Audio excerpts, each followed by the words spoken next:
right, I just got our front U-joint done. Rear U-joint, saw Scotty do that earlier. I'll slide this back into our trans. We will be done with the drive shaft. Drive shaft in.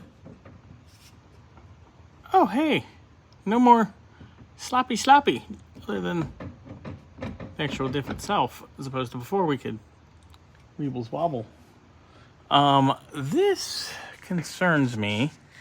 We'll discuss this more tomorrow, as this trans mount is not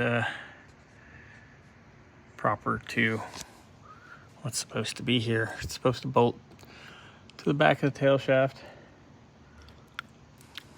They're supposed to be more like a Mustang. I'll find pictures and show you, but this ain't it. It's weird. So, sway bar's done. Drive shaft's done.